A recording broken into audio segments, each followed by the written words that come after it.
da baliza de Ruth Costa, um atraso para Pauleta e Pauleta resolveu assim com um golaço na gaveta sem hipótese para a guardiã do Braga e está feito o primeiro golo aqui em Tondela. Vence agora o Benfica, adianta-se o marcador e está na frente com um golo do número 21. Pauleta. Natural de Redondela, em Espanha, é a segunda época com a camisola do Benfica. Saiu precisamente do Sporting de Braga para o Clube da Luz e marca um golaço, Francisco. Sim, que qualidade. É verdade, mas antes desta bola, se virmos na repetição, parte ali de uma má decisão da Evi, em que a Darlene depois dá a volta ao lance e nasce um golo sem...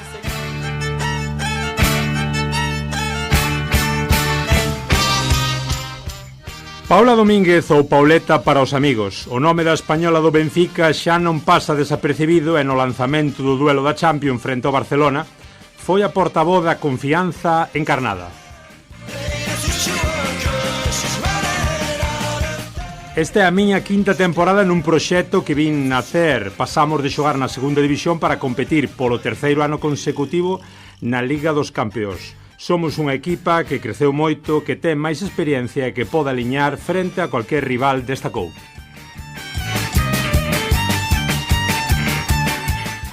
E xa que se falaba do amor pelo Benfica, Pauleta relembrou o amor por Portugal, que poderá tornarse aínda máis forte unha vez que está a camiño de adquirir a nacionalidade portuguesa e así aliñar pola selección nacional. Aínda teño de esperar e haberá tempo para falarmos diso. De momento estou centrada en continuar a crecer co Benfica. Portugal é o país que me abriu as portas, fíxome profesional e está a darme condicións para que poida viver do fútbol, explicou a capitá das encarnadas.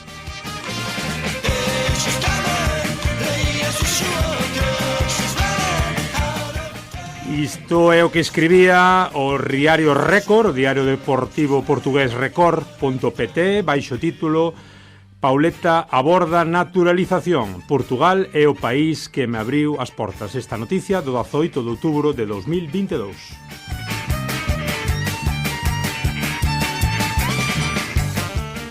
Hola, hola, como estades? Benvidos e benvidas a un novo episodio, máis unha vez aquí estamos deste voso Galiportus, esta vosa xanela galaico-portuguesa desde Radio Eriz para todo o mundo. Como estades? Espero que ben, eu son Germán Esteve do Germana Portuguesa e, como digo, hoxe temos un programón moi, moi especial.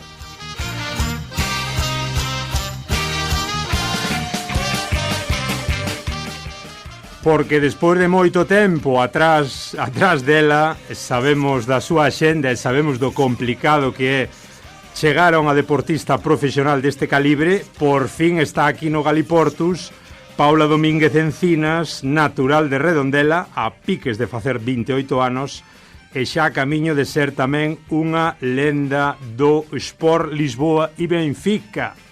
Boa tarde, Paula. Hola, boas tardes. Benvida, graciñas por nos atender, un placer terte aquí. Levábamos moito tempo aí dando un pouco a brasa aí nas portas do Benfica para que puideras falar un pouco como unha das moitas representantes que lle dan sentido a este tipo de programas. Este Galiportus que para ti comezou xa hai uns anos, pasando un pouco de Redondela para Lisboa. Que fai unha galega aí por Lisboa, Pauleta? Bueno, fai o que fago eu é xogar ao fútbol, non? Pero sí, a verdade é que esta aventura en Portugal xa comezou fai uns anos, no 2016, e a verdade é que, bueno, ten sido unha experiencia ao principio algo complicada, pero ahora xa, bueno, unha gran experiencia, porque ao final moitas veces estamos en Galiza e sí, Portugal está aquí ao lado, pero non coñecemos, non, a mellor non facemos tampouco por coñecer, por adentrarnos un pouco na cultura portuguesa, e creo que, bueno, quen vive a cultura portuguesa e vive Portugal tan de perto como alguén que vive no país, pois ao final dáse conta de que hai moitas cousas que son moi parecidas e, bueno, hai aí unha irmandade bastante bonita.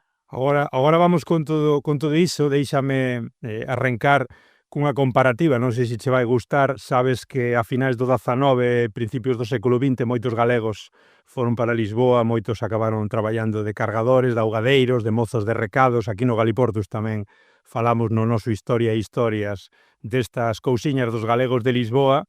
A pesar de, bueno, da súa orixe humilde, algúns conseguiron ascender socialmente e acabaron converténdose pois, en propietarios de negocios, establecementos comerciais. Ti vexo que tes unha cabeza moi ben asentada, non sei se és consciente así en perspectiva dese ascenso tamén que levas desde o 2016 que atravesaches o Miño. É dicir, non sei si sintes un pouco de vértigo, non? De vertixe aí un pouco de verte xa como capitá do Benfica. Para os que nos estean a escoitar e non sexan grandes futboleiros, estamos a falar do clube con máis socios do mundo, 400.000. Pois sí, a verdade é que, bueno, eu cando vin para Portugal de primeiras fun para o Braga 2 anos, non? E ao mellor ao mellor non, estou segurísima de que nese momento non pensaba que iba a facer unha carreira en Portugal, nin moito menos que iba a acabar no Benfica, nin tantos anos no Benfica. E ao final, pois, bueno, a miña carreira sempre foi desde pequeniña, pois, traballar, xogar. Ao final eu estou aquí porque me gusta o fútbol, porque me gusta este deporte, este xogo. Eu fun así sempre, nunca tuven nin axuda de nadie, nin miña familia conocía a nadie que me puidese meter en non sei donde. Entonces foi sempre pois desde abaixo, xogando ao fútbol. Víame alguén da selección de Vigo, levábame para ali a xogar a fútbol sala, veume alguén do Olivo e díxome: "Veña, vente para aquí". E ao final, pois, cadrou, veume alguén que estaba relacionado nese momento co Braga feminino e ofreceume o que me ofreceu naquel momento. Eu, pois, non o dubidei e fun para o Braga, e estando no Braga víronme persoas do Benfica que decidiron que era unha peza que eles querían ter, e foi así que cheguei aquí. E creo que foi unha decisión pois cos pés moito na terra, porque ao final eso, nunca fun ningunha persona ningunha futbolista de grandes nin berros nin nada. Entonces, pois foi todo así, pois como se suele dicir, na sombra, co traballo, e ao final pois sí que ahora mismo son consciente desa ascensión ou desa subida que me comentas, pero ao final pois foi unha cousa que eu fun traballando, que eu obviamente tiña nos meus objetivos. Entonces pois nunca me creí ninguén, nin mo creo agora. O sea, eu son a mesma persona que era cando estaba no Olivo, no Braga, e non considero que por haber chegado aquí, por ser capitá na miña opinión do maior equipo en Portugal, como dis, do equipo que máis socios ten no mundo, pois sigo sendo a mesma, fago o meu traballo e disfruto tamén do que fago. De onde che ven a paixón, Pauleta? Comentas que non tiveches ningún familiar, ningún cuñado, ningún primo, ningunha prima, ningunha amiga. Non sei, un pouco de cales son os teus primeiros recordos do fútbol e cando te das conta tamén que podes chegar a vivir disto? Pois a realidade é que empezou un pouco, entre comillas, de carambola, porque eu teño un irmán 15 meses maior do que eu, e el quixo empezar a xogar, porque na súa clase algúns xogaban e tal. Entonces el empezou a xogar a fútbol sala, e eu, como iba a ver os seus partidos e iba a ver os seus entrenamentos, pois hubo un día que me o traí e dixenlle aos meus pais e ao meu irmán que eu tamén quería ir.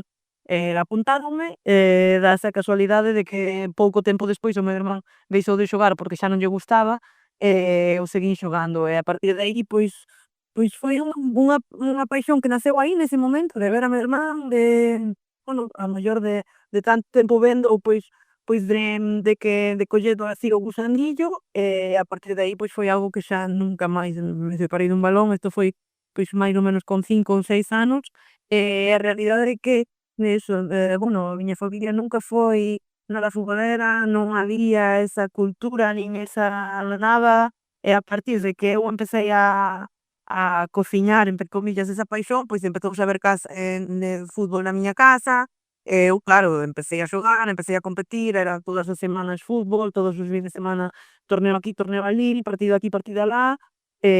acabou por darse así e ao final pois é curioso porque eso, normalmente dice, sí, o meu pai xogaba ou o meu avó xogaba, no meu caso non foi de carambola que o meu irmán se apuntou, a min gustoume e a partir de aí pois empecé a cociñar esa paixón que aínda sigue a día de hoxe. Ujú. Teño lido un pouco por aí sobre ti e teño escoitado tamén algunha entrevista, comentas que estiveches por Zamora os primeiros anos da túa vida, despois tamén un pouco a referencia en Galicia é o Olivo, aí en Vigo. Sí, eu en Zamora, bueno, foi donde empecé a xogar, claro, vivín en Zamora ata os 8 anos e despois cando me fun para Galicia, bueno, empecé, nun equipo que se chama o Grupo CP81, que é un equipo moi mítico de Redondela, de fútbol sala, e que, bueno, criera esa canteira en Redondela, e despois xa no Choco e na Escola de Fútbol Base Redondela, ata que xa non podía xogar máis, non?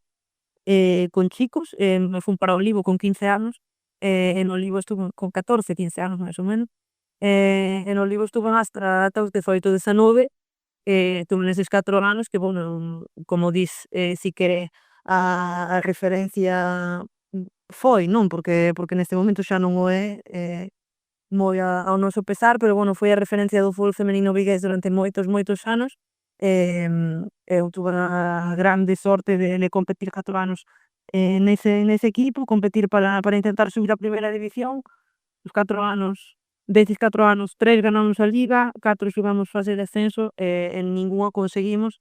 Parece que quedou un pouco esa espiniña, pero bueno, eu moi orgullosa de poder, haber estado nese equipo do Olivo que sen dúbida foi un referente do fútbol feminino galego durante moitos anos. E chegas a Braga, entendo que con 18 aniños máis ou menos, 18 a 19, e ao pouco, pois, a opción do Benfica, un Benfica que partía dunha segunda división, que tiña visos, que tiña idea de facerse unha referencia tamén no proxecto de fútbol feminino. Non sei cal das dúas chamadas te impactaron máis, se a chamada do Braga e o feito de atravesar o Miño, de comezar unha nova vida aí lonxe bueno, non tan lonxe, non? Mais, bueno, cunha realidade diferente do lado sur do Miño, ou, se non, esa chamada tamén apenas 2 anos despois tamén do Benfica para irte a Lisboa. Si, eu penso que a que máis me chamou a atención foi a do Braga, pois, bueno, tamén por o momento no que eu estaba, ao final, eu tiña 18 anos, era o verán no que iba a facer 19, e acabando unha temporada do Olivo na que queríamos ascender, non o conseguíramos tamén, bueno, chega a proposta do Braga e ao final, bueno, eu quería moito, era o meu obxectivo era seguir crecendo no fútbol.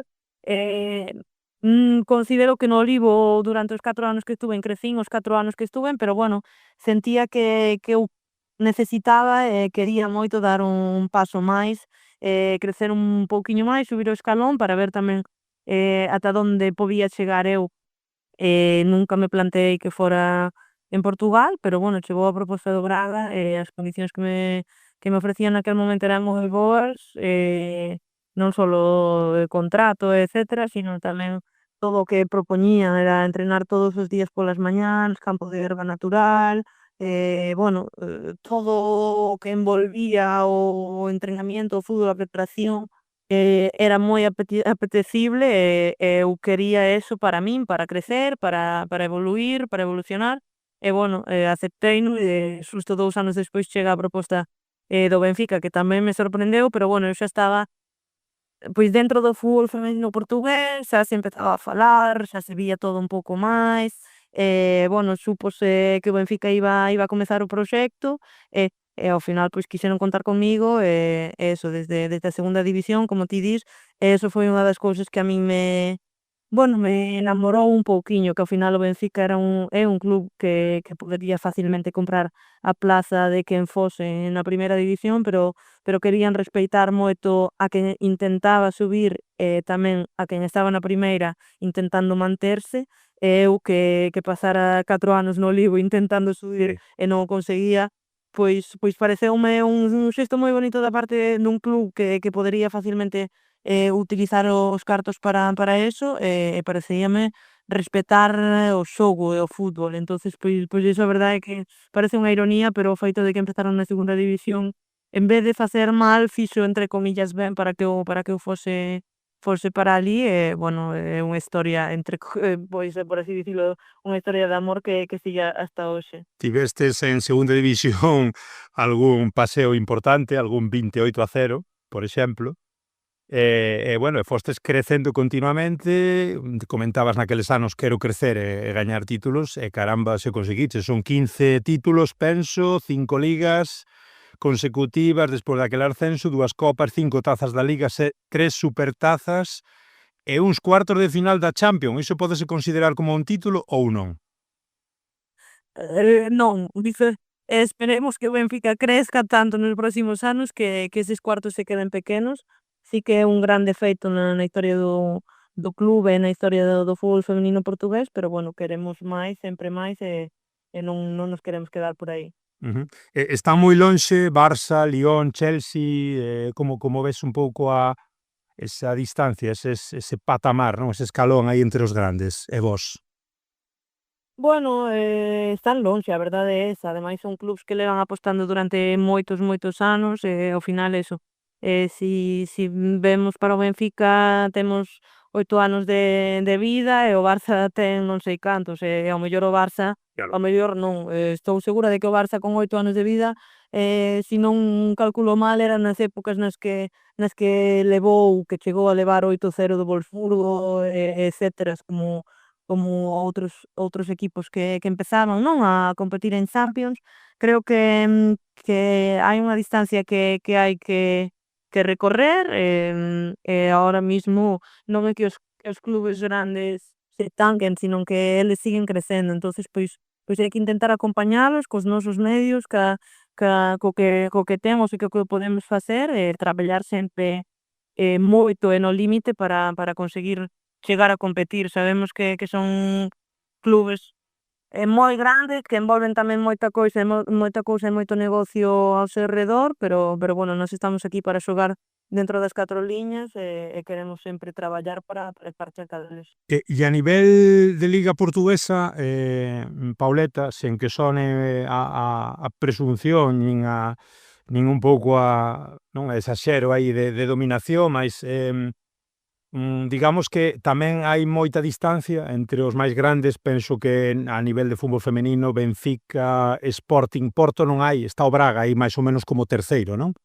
E o resto. Sigue están o Benfica, o Sporting e o Braga, eses tres, e agora o Porto empezou o ano pasado, empezou na terceira división, porque agora estes últimos anos a Federación Portuguesa creou unha terceira división, subiron para a segunda, van este ano competir na segunda, e bueno, o que eles din e o que se espera é que suban a primeira. Entonces aí serán eses 4 grandes clubes na primeira, e despois, pois sí, hai algúns equipos que dan boas condicións, que son semi ou casi na totalidade profesionais, que son o Torriense, o Racing Power, pero bueno, xa non teñen unha estrutura tan grande por detrás como pode ter o Benfica, o Sporting e o Braga, porque ao final, pois ter un clube por detrás que che sustenta e que che dá as condicións, e que é capaz de destinar unha porcentaxe do presuposto dos homes para o feminino, pois ao final é unha diferencia grande do que si é un clube pequeno que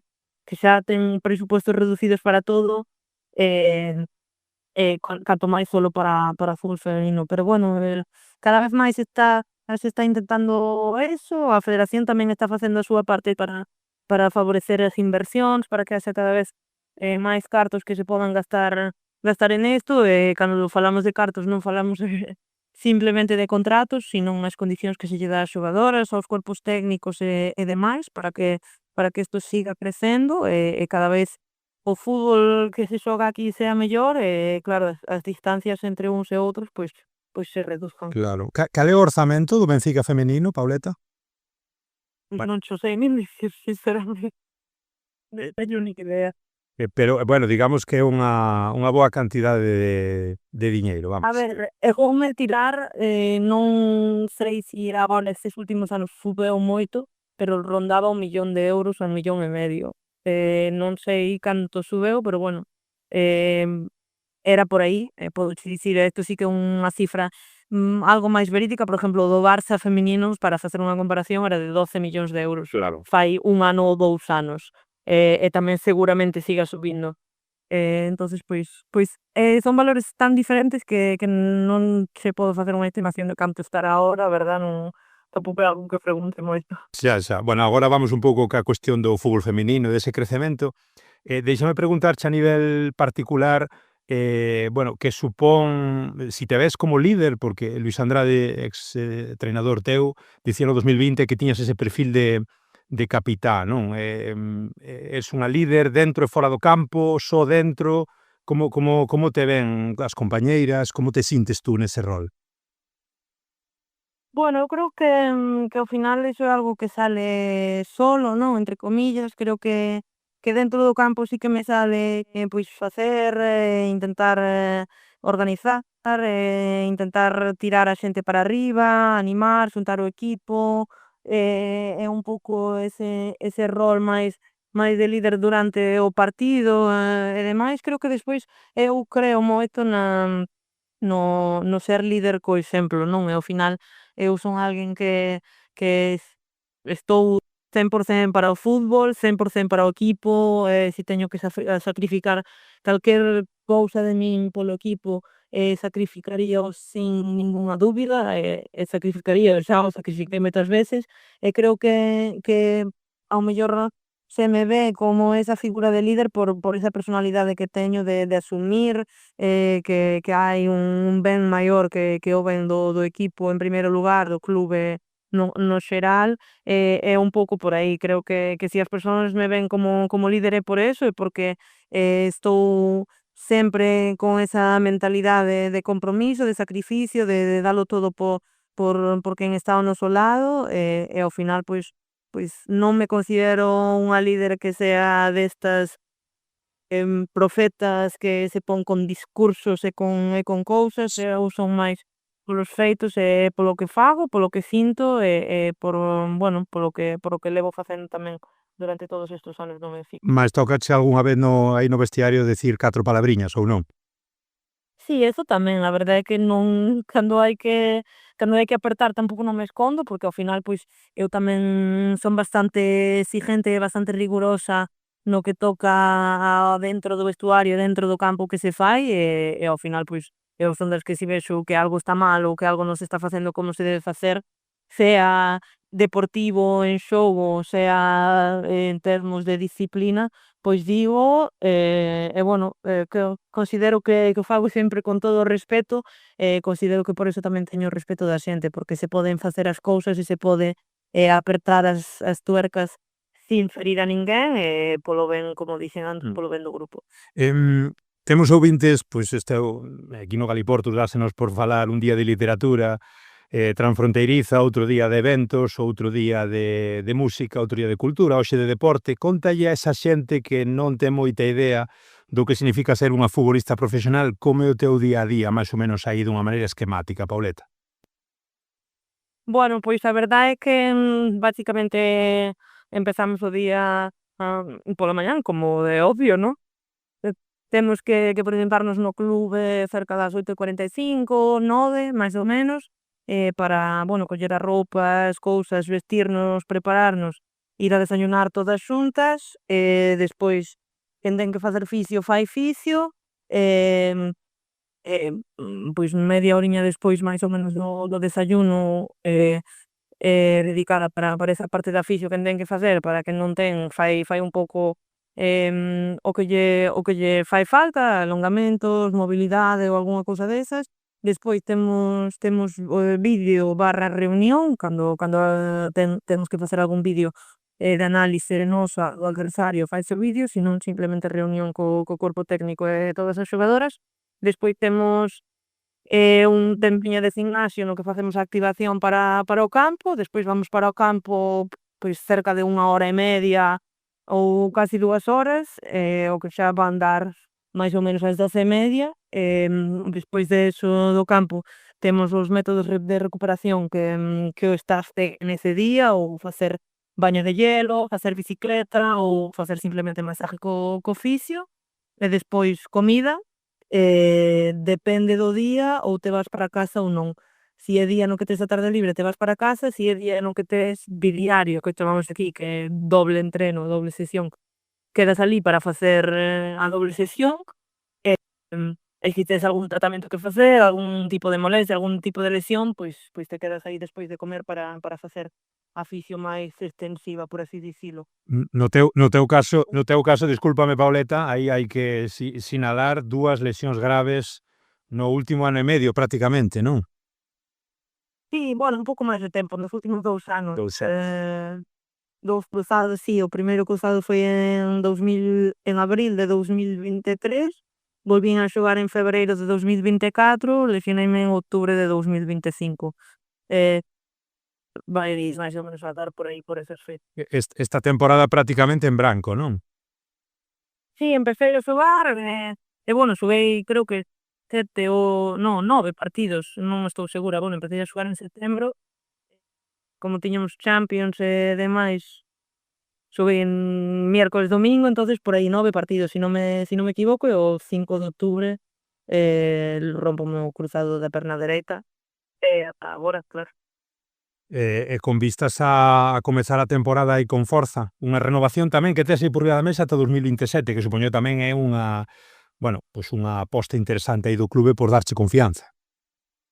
Sí, claro, bueno, sei que teño 2 anos máis de contrato, este e o próximo, entonces a min tamén, bueno, o club tamén o fixo para darme unha certa tranquilidade, porque ao final, pois con estas lesións máis complicadas, nunca se sabe, non? Pero bueno, felizmente estou ben, estou recuperándome ben, vou facer agora os 9 meses, que son máis ou menos as fechas que eles din, de 9 a 12, non? Entonces, pois agora empezar un pouco a pretemporada condicionada, non? Como apoio, sin contacto todavía, e despois pois ir crecendo, evolucionando, ganando confianza, e cando os doutores e os fisios e os preparadores o crean oportuno, empezar xa sin ningún tipo de limitación, pero bueno, o gol que me estou sentindo ben, que a rodilla está ben, entonces pois mellor así.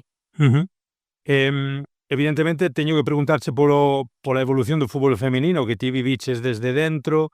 Entendo que unha referente para ti pois sería ou que aínda está xogando, Vero Boquete. Pois contanos un pouquiño como eran aqueles inicios tamén xogando moitas veces con rapaces ata os 15 anos, pode ser? Sí, eu xoguei con rapaces ata os 15 anos, porque, bueno, ao final non había categorías inferiores de equipos femininos na zona onde eu estaba, e era que non había, si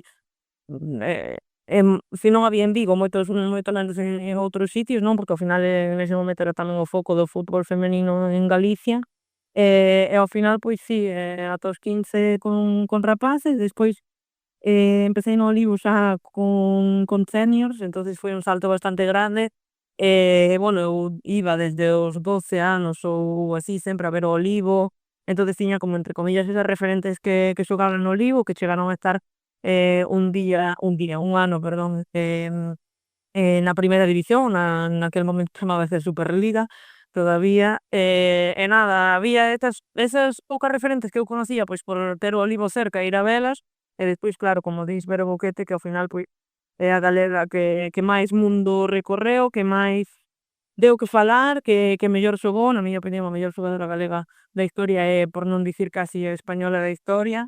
E ao final, pois eu tuven sorte de conocela naqueles tempos nos que xogaba nas categorías inferiores da selección galega, na sub-16 e na sub-18, e ela a veces facía ali algunhas visitiñas. Bueno, tes esa referente que conoces porque tamén a federación intentou enseñárnosla porque sabían que non tiñan referente ningunha, pero bueno, ao final pouco sabías, o que vías nos periódicos, nalgúns blogs que había, que lías, que cando estaba no Frankfurt, cando estaba no Tirexo, pero bueno, todo collido con pinzas, non é como agora que bueno, cas redes sociais, coas YouTube, casi se poden ver un montón de partidos, bueno, foi un pouco así, bueno, por sorte agora xa é todo moi diferente, non? Claro. Bueno, lembrome de aí, pois, non sei, 12, 15 anos, esas conversas, bueno, casi, non sei, casi as podo definir como de barra de bar, non? Que escoitabas aqueles típicos comentarios de, bueno, o fútbol feminino non ten nada que ver, isto non xenera, entón non pode estar nunca á altura do masculino. Bueno, neste eterno debate, despois de ver finais de Champions con 50.000 espectadores e un progreso enorme das ligas nacionais, bueno, pois un pouco cales crees que son as claves para este ascenso e para este empoderamento tamén, digamos así, nun mundo tan masculino tradicionalmente, esta maneira de dar tamén un pouco o golpe na mesa e dicir, aquí estamos nós.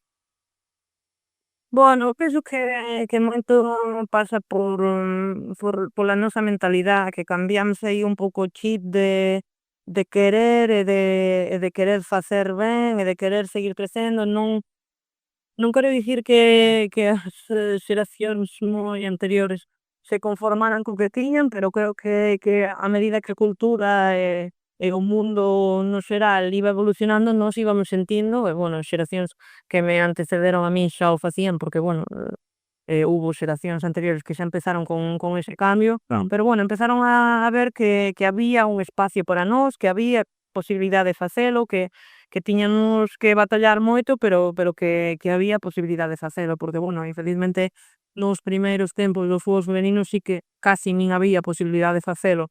Eu sempre digo que o fútbol é un reflexo da sociedade, e cando a sociedade empezou a abrir un pouco a man con ese machismo incrustado, con esa, entre comillas, soberanía da figura masculina, pois cando se empezou a ver aí un pouco a luz, as xogadoras e tamén moitos dirixentes que había neses equipos femininos, pois empezaron a escavar e a picar pedra, e ao final o traballo de todas e de todos pois fixo que se chegue a donde se está, que aínda falta obviamente, porque ese machismo que che digo, este machismo incrustado, pois aínda falta por sacalo un pouco máis, pero bueno, creo que ca inversión de tempo e de diñeiro e de esforzos de moita xente, de moitos dirixentes e de moitas xogadoras, pois empezouse a cavar ese túnel hacia a luz, e seguimos cavando para que cada vez este mellor. Non che dá a sensación que ás veces tamén grandes clubes, non sei se foi o caso do Benfica, mas aí están os grandes clubes que comenzaron a facer bueno, pois camiño no fútbol feminino, que se sumaron un pouquiño ao carro, non che dá a sensación de que tamén foi unha decisión un pouco partidista, de decir, bueno, ante esta onda feminista tamén, pois de darlle tamén sentido, de darlle oco, de darlle potencialidade ao deporte en feminino, que se subiron pois aí a favor, non? Xogaron un pouquinho a favor de corrente. Sí, bueno, creo que eso hai no mal sentido e no bo sentido. Creo que hai clubes que fixeron eso simplemente por quedar ben, porque, bueno, mira, xa que se está falando desto e se está crecendo esto, pois veña, vamos a facelo, pero creo que a maioría dos clubes que empezaron a apostar e que o fixeron foi porque había personalidades dentro de quen manda, dentro do clube, que quiso facelo, que viran non solo que había unha oportunidade de crear un proxecto que ao final, pois, a longo prazo traia beneficios, sino que tamén, pois, por así dicilo, unha obrigación moral de facelo, non? Ao final, por exemplo, o exemplo do Benfica, ves que ten modalidade feminina en todos os deportes que ten dentro do clube. Claro. E ao final eso é un sinal de que o fan porque creen que debe ser feito así, non é porque haxa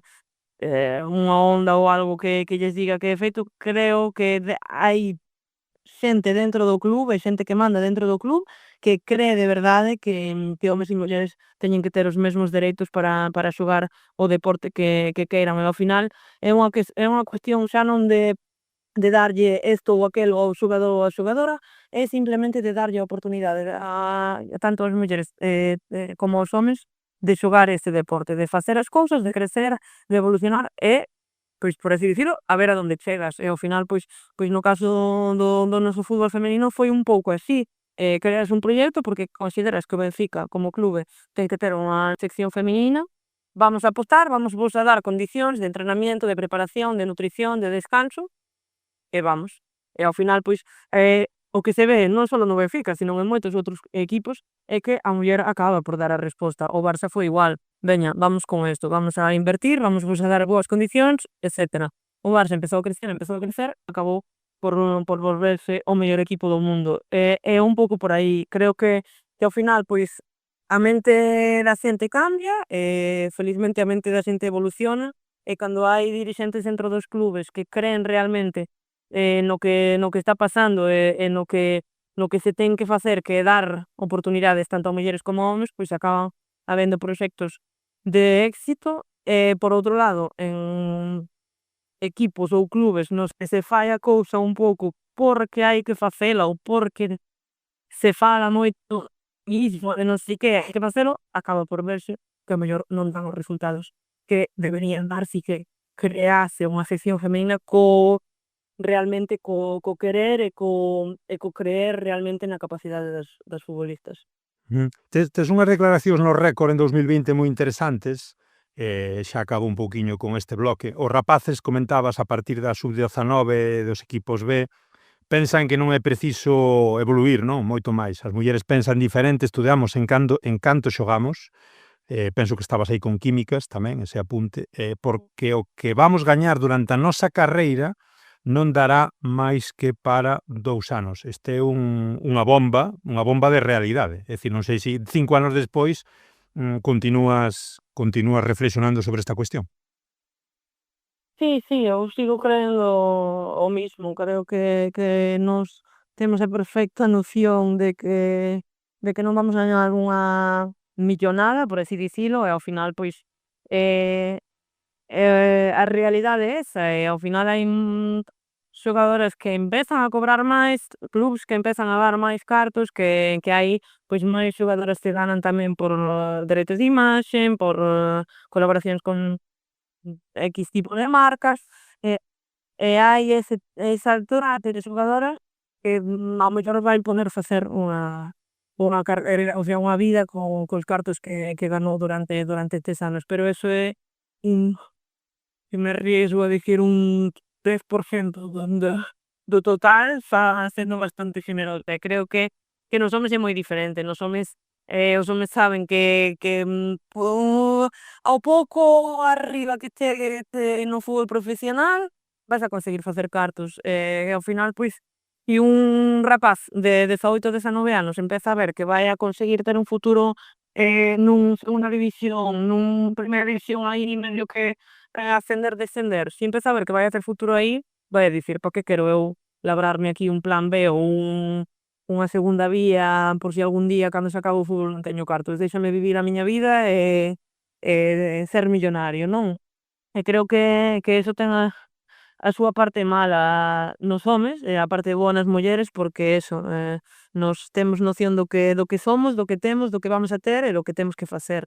Eu sempre o pensei así, sigo pensando, quixo seguir estudando aínda sendo profesional, aínda sabendo que facendo as cousas minimamente ben vou a poder ter unha boa carreira no fútbol, teño a tido, teño ganado con contratos, pero sei que un día isto vais a acabar e un día vou a necesitar algo extra fútbol ou dentro do fútbol, pero necesitar algo que non ganei durante eses anos no fútbol, e creo que, bueno, esa miña reflexión iba un pouco por aí, e isto pasados 5 anos sigo pensando exactamente igual. É que, bueno, é tremendo, non? Porque, non sei, digo por decir, un Cultural Leonesa ou un Ceuta recén ascendidos á segunda división, non o sei, na Liga Española pode ser que igual teñan maior orzamento co Benfica feminino e que poidan pagar aos seus xogadores en segunda división recén ascendidos máis que a unha capitá dun dos mellores equipos de Europa a nivel femenino. É dicir, ainda hai moito que traballar nesa cuestión. Sí, eu considero, eu vou dicir isto sempre, dixeno o primeiro día que pisei o Braga, o primeiro día que cobrei o meu primeiro sueldo co Braga, direino hasta o día que colgue as botas. Eu cobro ben, porque estou cobrando por facer algo que fai 10 anos, nese momento, non cobraba nada. E para min eu vou cobrar sempre ben, e non, a min non me interesa tampouco compararme nin con X, nin con Y, nin con nada do estilo. Creo que hai un negocio moi grande á volta do fútbol masculino. Creo que está a haber un negocio á volta do fútbol femenino, pero creo que son cousas completamente diferentes, son cousas que nin se poden comparar. A burbulla na que está o fútbol masculino neste momento é gigante, sinceramente eu son desa opinión, ao fútbol femenino non lle convén entrar nunha burbulla dese estilo. Obviamente, ao mellor, si mirara para o meu bolsillo e mirara para min propia, dicía: sí, que entre de cabeza nesa burbulla. Pero eu creo que non nos compensa porque, vale, si trae moitos cartos para dentro do saco, pero o resto das cousas que trae son boas ou son malas. E creo que o fútbol feminino si algo ten é unha pureza, é non sei explicalo, pero un amor polo xogo que ao mellor no fútbol masculino se deixa de ver porque claro, con todo o que hai ao rededor, pois pérdese un pouco. Claro. Para min non son alguén que me compare nin con chicas, nin con chicos, nin con este equipo, nin con aquel equipo. Eu fago o meu traballo, o club ten isto que ofrecerme. Eu acepto ou non acepto. O día que crea que non o debo aceptar non o acertarei, pero creo que eu nese aspecto son moi simple e como dixen ao principio da entrevista, teño os pés na terra, sei quen son, o que fago, e creo que, como dixen, o fútbol femenino non lle interesa entrar nesa burbulla que está o fútbol masculino, e por iso son dous mundos completamente incomparables. Eu xa sei de máis de un que se pasou para o fútbol femenino sendo home tamén, porque efectivamente o fútbol masculino e as súas dinámicas acaban desgastando a calquera despois de anos de ser afeccionado ao fútbol masculino, pois realmente ves que realmente pois non ten moito máis para onde ir, senón encherte a partidos día sí e día tamén. Que tal químicas, por certo? Que tal é esa opción académica? Ben, podo dicir que son licenciada en química e que fixen a maior parte da miña carreira sendo futbolista profesional, porque só fixen o primeiro ano en Vigo cando aínda non era profesional e estaba no Libo, o resto fixeno mentras estaba en Braga fixen algunhas asignaturas a distancia en Vigo, porque en Braga non fun capaz de matricularme, que non había química a secas, e despois en Lisboa acabei por transferir a matrícula e acabar aquí a carreira. Podo dicir que eso son orgullosa licenciada. Que ben, que ben. Bueno, despois xa nos contas no final os desexos para o futuro, se van máis pola probeta ou polo balón. Deixamos os últimos minutos, evidentemente, para a cuestión de lingua e cultura, porque, como sabes, esta é unha ponte a norte e a sur do Miño, pois é evidente, hai preguntas que xa hai que facer sí ou sí. Vémosche falando un portugués perfectísimo, que dis ti, pois non é nada de extraordinario, non? Escoitándote falar, que a humildade co que falas, pois seguro que o ves como algo normal. Vemos a moita xente que leva media vida en Portugal e non é tan normal ter ese nivel de portugués. Bueno, coméntanos un pouco como foi esa adaptación, se o galego che axudou, cales foron as barreiras, cales foron as ventaxas, un pouco como ves a cuestión. Bueno, o galego sen dúbida que me axudou, eu falo moitas veces con moita xente cercana a min e ao final creo que o galego axuda, neste caso no portugués non solo porque son moi parecidos, non?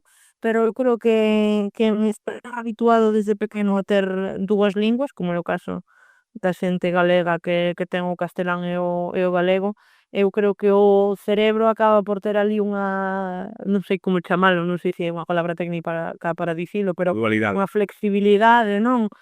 Para aprender linguas novas e para adaptarse a formas novas de falar e así, creo que o galego axuda moito neso, que non estás encaixado solo dentro do castelán, sino que, pois, sabes que hai outra lingua diferente, a túa cabeza adáptase a cambiar, e creo que a min, pois pasoume eso desde o principio, e claro que esas semellanzas entre o portugués e o galego tamén me axudaron. Tú vivíchelo, Pauleta, desculpa Pauleta, ti vivíchelo como unha lingua diferente ou como, bueno, pois un proceso aí dese sotaque do sur, esa maneira de aportuguesar o meu galego, como foi ese salto?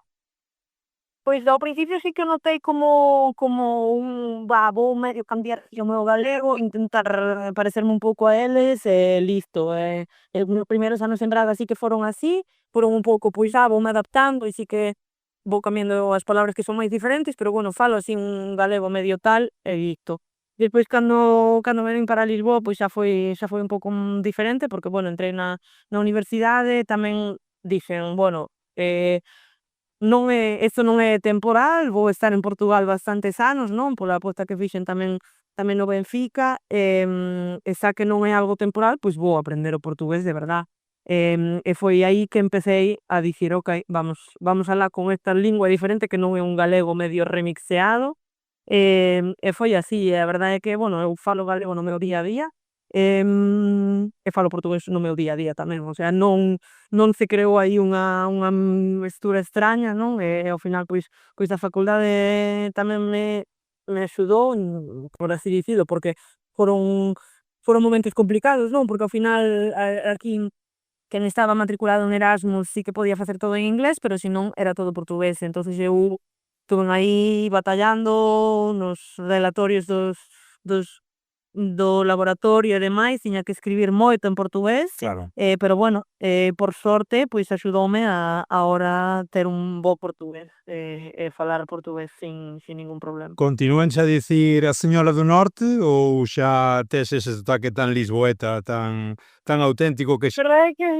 Mm. hai moita xente que me di: "Pero de onde eres?". "Es do norte", ou digo, moitas veces respondo: "Si, son do norte, pero do norte, norte, o sea, por encima do norte, sí". A norte E ao final, bueno, tamén aprendín portugués con unha chica que está no Benfica ahora, deixou o fútbol, pero está como team manager, que é Silvia Revelo, que é no norte, eu empecei no Braga con ela a xogar, e desde o Braga que empezamos naquel 2016 estamos, xogando xuntas hasta o día de hoxe. Entonces eu, pois, bebín un pouco ese portugués dela tamén, porque ao final, pois, era con quen máis estaba, non, nos entrenamientos, e todo, entonces ao mellor, pois, tamén ao beber ese portugués dela, pois collín un pouco tamén ese sotaque, como eles din.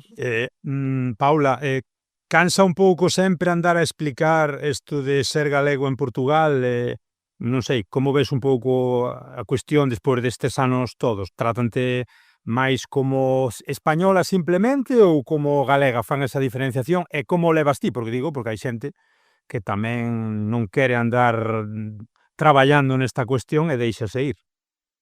Bueno, eu fun e son das que sempre dixen que eu era galega, son galega, explícollo o que faga falta, e se teño que explicalo 5 veces ao día, explico. Ahora, pois xa non o teño que explicar tanto, porque hai xente que está Xa te cerca de coñece. min, Claro. xa o sabe, non? Pero bueno, sempre o digo, sempre fago cuestión de dicilo, e moita xente, pois despois tamén xa bromea comigo, non? Non, pero ti que non eres española, que eres galega, e así.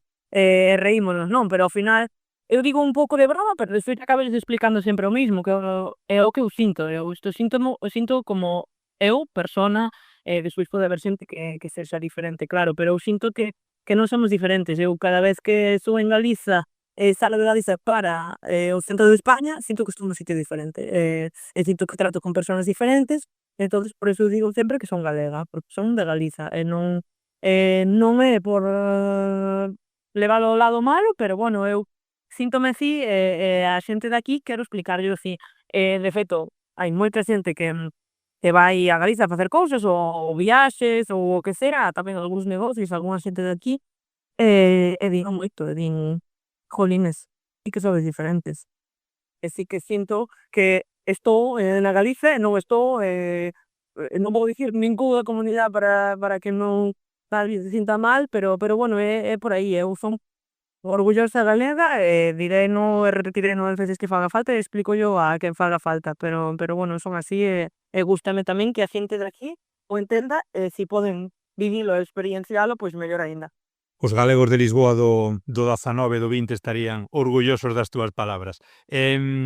Como é a cuestión aí no vestiario tamén a nivel lingüístico? Creo que hai 3 brasileiras, unha canaria, unha alemá, digamos que portugués de Portugal, cólase algo de brasileiro, inténtaselle traducir algo a español, algo de inglés ca alemana, como é ese mix tan interesante de linguas? Pois sí, a verdade é que é basicamente portugués de Portugal e inglés. A xente que se safe, Que funcionen. sí. Bueno, cas españolas que tuvemos, que temos unha canaria e agora tamén unha andaluza, pois eu sí que fixen ao principio un pouco esa ponte, non, para intentar axudalas, pero bueno, despois adaptándose bastante ben, bueno, siguen preguntando algunha cousa, si, hai algunha palabra que non lles cadra, pero bueno, elas adaptáronse. Despois claro que cas alemán é diferente, que temos unha canadiense, unha nigeriana e unha xamaicana tamén. Claro. Creo, dúas de Noruega, e creo que xa son todas as nacionalidades, e aí pois xa é máis inglés, e bueno, hai algunha delas que sí que está aprendendo portugués, que me parece tamén un acto de bastante humildade e respeto, pero bueno, claro que para linguas que non son latinas, pois ao final sí que é un pouco máis complicado, non? As brasileiras ves que amoldan o seu sotaque brasileiro ou continúan como se estiveran no Río ou en Sao Paulo? Bueno, amoldan un pouquiño, cando falan entre elas sí que alí é portugués do Brasil a Tope. tope, pero bueno, cando falan co resto sí que o suavizan un pouquiño máis. Ujú. Déixame dúas xa para acabar. Deuche tempo de visitar Portugal? Entendo que con tanta rutina, con tantos partidos, agora ca recuperación das lesións non está a cousa para moito turismo, deuche tempo nestes anos de coñecer a fondo Portugal? Pois a verdade é que a pesar de que as rutinas son bastante exigentes, sí que fun capaz de visitar bastante, porque ao final, bueno, non temos grandes semanas libres como pode ter a xente normal, non? Pero bueno, un día, dous que che dan ali de folga, como aquí o chaman, Sí. que che dan de folga e podes aproveitar, coller o coche, porque ademais, pois bueno, a nós gustanos máis visitar Portugal que ir por aí en avión, porque ao final é iso, colles o coche, arrancas e visitas, e a verdade é que si, teño, por non dicir o 80% de Portugal visitado, pero Trás-os-Montes visitado, o Xerés visitado, o norte visitado, o centro bastante visitado, Ribatejo visitado, o Alentejo visitado, o Algarve tamén, así que máis ou menos pois están todas as zonas así vistas, si que hai cousas aínda na lista por facer, pero bueno, máis ou menos sí que está moita cousa vista e ao final pois é algo que a min tamén me gusta de estar aquí, coller o coche, ver sitios novos e visitar. E en Lisboa, algún dos teus lugares favoritos? Contanos aí, que nos recomendas? Nunha cidade tan turistificada. Sí, é verdade, ao final pois o que se ve moito é o centro de Lisboa, que ao final está cheo de turistas, cheo de xente, e é bonito, sí, pero bueno, acaba por quedar un pouco, pois así apagado pola masificación e así. A min gústame moito Monsanto, que é un montaña, parque que hai aquí cerca do centro, que ten uns miradores moi bonitos e que dá para pasear así entre as árbores, que mola, porque ao final estás nunha grande cidade, pero ao final tes un parque ao lado, moi chulo, tes a Serra de Sintra, que é moi bonita, cerca do Palacio da Pena, que tamén é un sitio bastante turístico, pero bueno, a serra en sí, está moi chula, e así, eu creo que despois esa zona do centro é chula, pero bueno, como te digo, está tan masificada que eu sinceramente fai algún tempo que non vou, solo vou cando ven xente a visitarme e obviamente, pois, é necesario, non, enseñarllo, pero bueno, a Serra de Sintra creo que é moi recomendable, a zona tamén de Cascais, despois todo o paseo que hai por Belén, polas docas que lle chaman eles, que é Sí. a zona do puerto, bueno, hai moitos sitios que non son especificamente ese centro, Praza do Comercio, Alfama, Castelo de São Jorge, que son as zonas que, bueno, que están máis masificadas, que os turistas van sempre alí. Creo que hai moitas zonas en Lisboa que son bonitas de visitar, e despois moitas zonas ao rededor, como Ericeira ou a Feñas do Mar, pois pueblos así máis na costa, que son moi chulos. Ujú. Comentábamos na intro esa noticia do récord, ese artigo 2022, ese proceso de nacionalización. Non sei se te ves xogando aí na selección portuguesa nun futuro próximo e non sei se te ves en Lisboa tamén ata que te retires. Bueno, a selección portuguesa creo que neste momento no que eu estou da miña carreira é algo do que non se pode falar, por así dicilo, non? Vésome xogando nun campo de fútbol, é o primeiro paso que teño que dar, o de volver a xogar, volver a sentirme ben, con confianza, pois pois como estaba, non? Ben dentro de campo, co balón, en forma física, utilización da rodilla e demais, e despois aí, pois xa se verá. E o que me dis de Portugal, pois si, a verdade é que me vexo aquí, sinto que foi a miña casa, estou cerca da miña casa que é Galiza, creo que aquí estou moi ben adaptada, síntome ben, a xente trátame ben, e ao sentirme ben, estando nun clube que dá as condicións óptimas para que unha xogadora crezca e compita tanto en Portugal como en Europa, pois non hai razón para moverse. Vémoste, Pauleta, aí no organigrama do Benfica cando te retires, aí mao a mao con Rui Costa. Vemos. Moi ben, pois nada, dime ou dinos se queres un desexo para o futuro, unha frase que queiras concluir, un agradecemento o que che apeteza e concluímos esta fantástica charla. Bueno, pois deixarino como un desexo para o futuro que é volver para dentro do campo, facer o que máis me gusta, que é xogar ao fútbol e seguir por aquí, por Lisboa e por Portugal, predicando ca cultura galega e ca personalidade galega que tanto nos distingue. Pois graciñas, un orgullo escoitar as túas palabras, Pauleta, fantástica cabeza que che deu a vida, ben amueblada, espectacular conversa, obrigadísimo, graciñas polo teu tempo, moito ánimo coa recuperación e a por todas na temporada que vai entrar agora 25-26. Moitas grazas, obrigada a vos tamén. Chao, ata a próxima, Pauleta, ata sempre. Chao.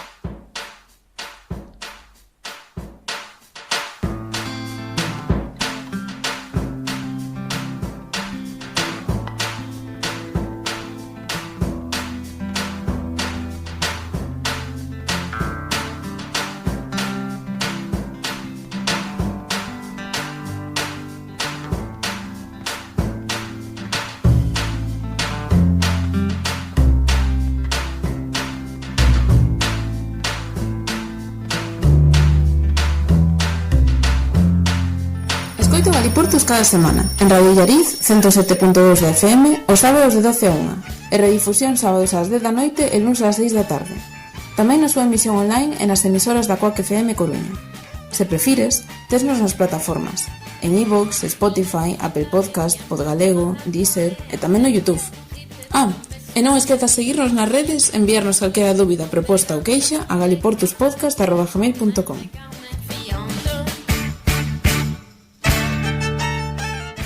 Moi ben, e despois desta conversa fantástica con Paula Domínguez Encinas, esta natural de Redondela, esta Redondelá que xa é unha lisboeta máis, unha portuguesa máis, espero que vos prestara a conversa contando un pouquiño todas eses vértices, esas historias que están aí xirando alrededor da súa personalidade, da súa carreira. Realmente é unha maravilla escoitar, como dicimos, a Pauleta, ver como exerce plenamente esa galeguidade a sur do Miño. Mais nada, marchamos cun tema que nos recomendou ela mesma, é de Camaño e Ameixeiras, aí en colaboración coas Tanxugueiras, chámase Jatiña Mansa. Mais nada, ata a próxima, chao, obrigado.